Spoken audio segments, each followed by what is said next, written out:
Hey there, everybody, and welcome back to the Reef. So, today is 24 hours into the first. No, it's going to be something. But anyway, tomorrow is the day that the new fish moves to this next stage of quarantine, which is going into the next tank. So I figured I would just show you what goes into that.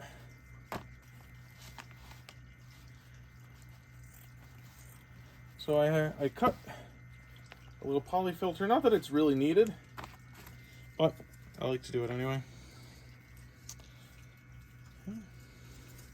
And this just kind of catches any floating extra leftover food and is a place for the bacteria to kind of settle and start the cycle for the tank.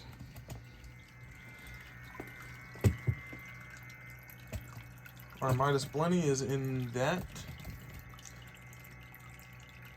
right there. He is eating. He comes out. He loves Midas shrimp. That annoying whir is just this small little, it's literally just a computer fan that I use to dry this out, which it is dry.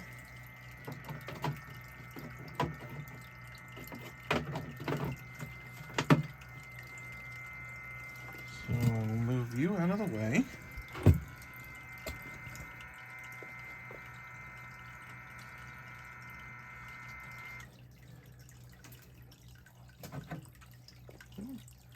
And it will go up into its little box, which is where it just sits till I need it.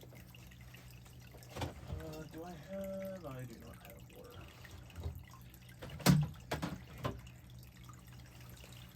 So the next fun part is moving water from the... Let me get some more stuff out of the way so that I can get you in here so you can see.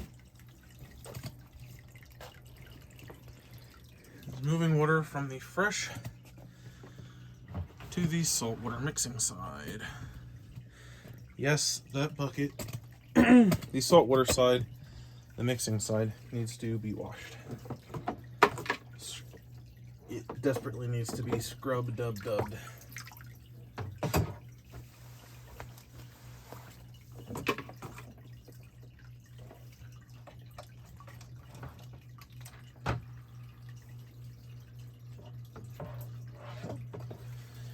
One day I really want to just build, and one day I might just do it, build a actual mixing station where the fresh water will go and sit above the saltwater bucket on a platform, and the saltwater bucket will be elevated a little bit off the ground too, and then there will literally just be pipes that will, the whole thing will basically just be plumbed together, right? And I'll just have to turn a power head on, open a valve, and water will just move between, from either that one into there or circulate in there. And I do have a pump to do that. I have an extra external pump that I can plumb to do that. Because I posted it for sale, nobody wants it, so I'll just keep it and I'll use it for something eventually. But this is going to take a little bit, so there's no point in watching. So, well, I'll be back when we're ready to mix salt in. Water is moved over.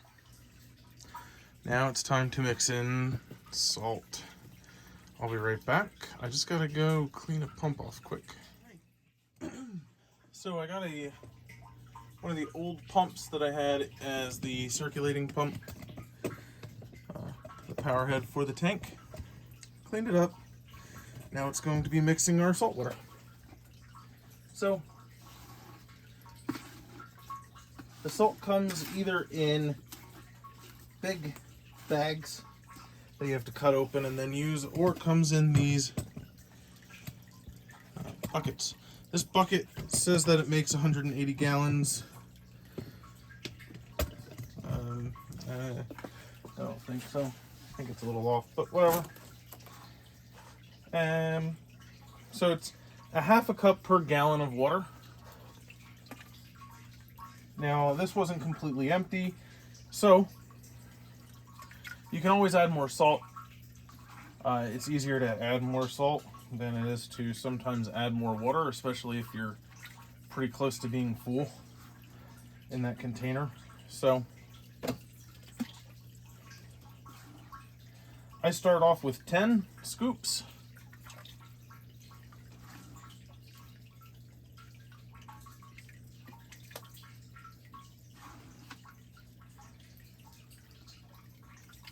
And then I measure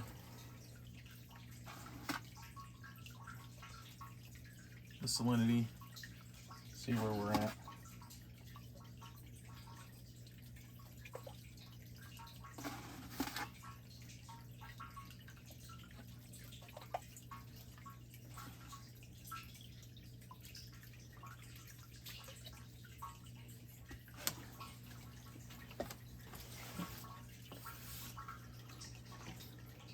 So that's running. Get our handy dandy trusty reef refractometer. We are at 1.020. Let's see if I can get a picture of that for you so you can see what I mean when you're using a refractometer.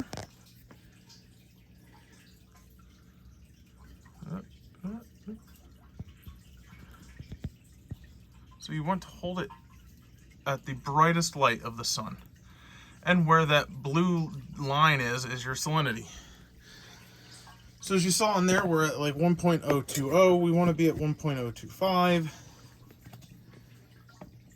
There's one other way, as you saw on there, that's parts per thousand.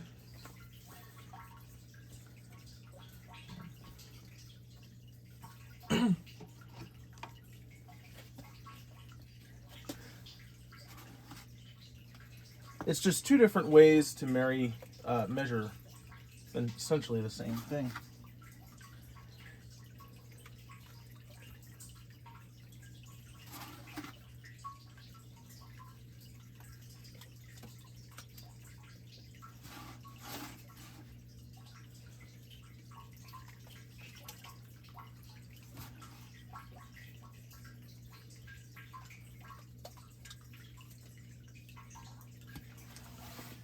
There's another couple in.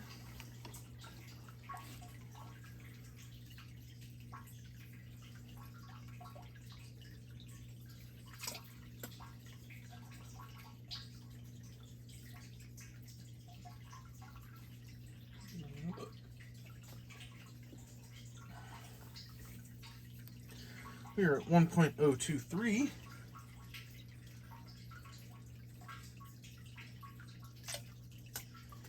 Because I'm just using this water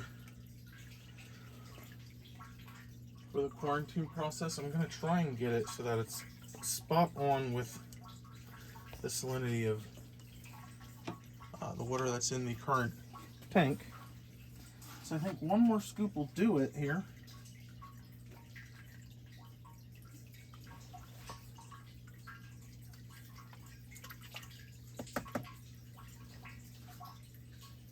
And a little for good luck. Let that mix for a second.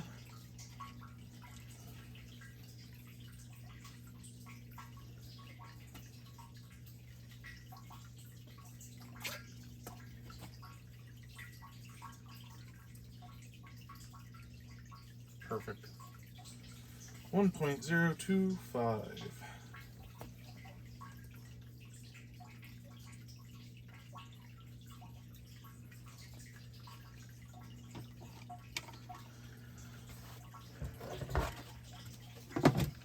Now there is one more step, right? So we've got to get the water into the actual tank that's going to need the water in.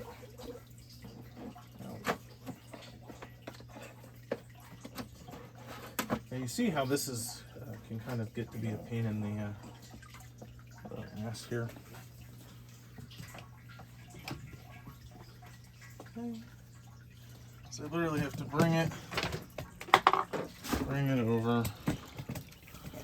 And Alexa, turn on fish light.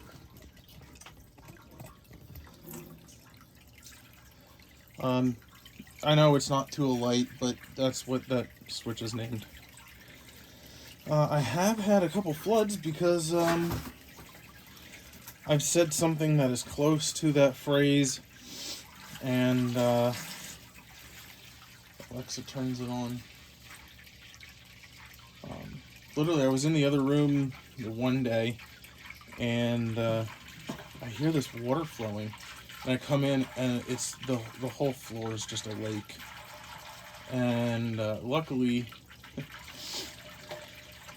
Kay's didn't slope the basement floor right, so it all flowed that way towards the front of the house, not back towards where the sub pump is, which is where the floor should have been sloped to, technically. So it really kept it isolated in here. Thank God.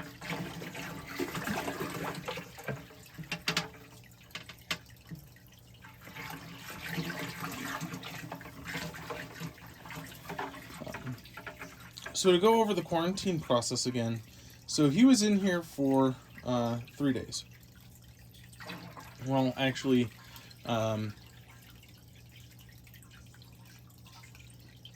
day 3 is tomorrow. At 6 a.m. is 72 hours. Actually, like 8, but that's neither here nor there. So by 8 a.m. he needs to be in the next tank.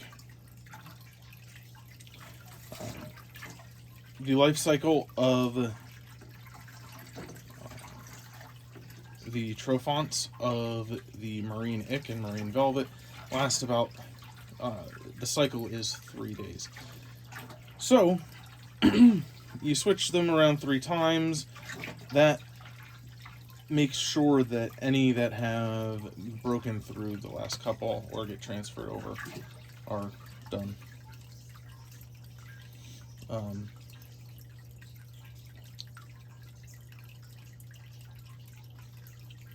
He'll also get dosed with some peroxide in the morning for 30 minutes before he gets moved over into this. Like I said earlier, I think in this video, we finally found what he likes to eat, which is not brine shrimp, Midas shrimp. Goes crazy for him.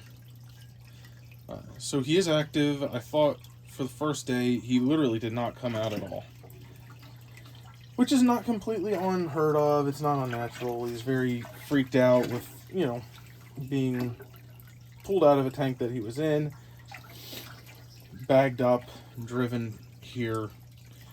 He had to stay in his bag, floating in the main tank overnight, which I'm sure did nothing for his anxiety, because he could see places to hide and go to, but he could not get to them. But it's for his best interest. But anyway, I digress. So by the end of this period, I believe it was on Humble Fish is where I found this treatment plan. The guy said that the trophons of marine ick and velvet are undetectable on microscope. So that's pretty good. Like, I'll take that.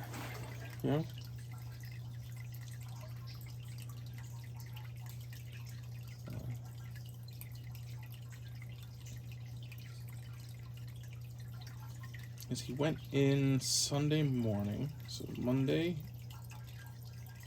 is day 1. Is 1 day. Tuesday is 2 days. Wednesday is the end of that. Okay.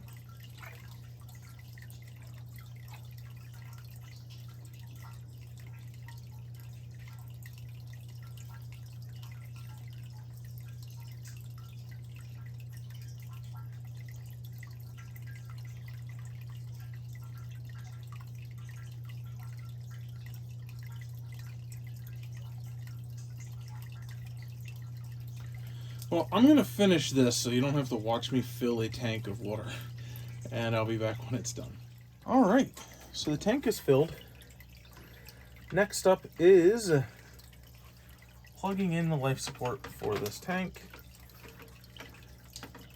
which is just a simple, very simple, very cheap, well, relatively cheap in the grand scheme of everything, actually.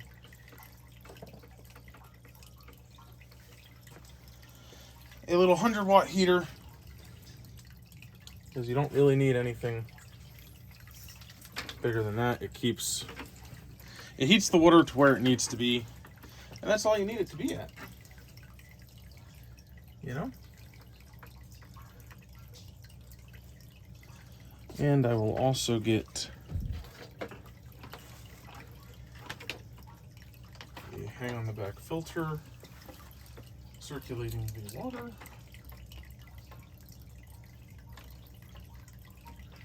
Actually, he's gonna wait till tomorrow.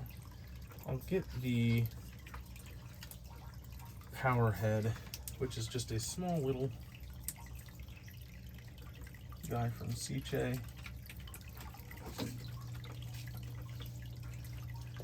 He's gonna just circulate the water around so that it heats up evenly.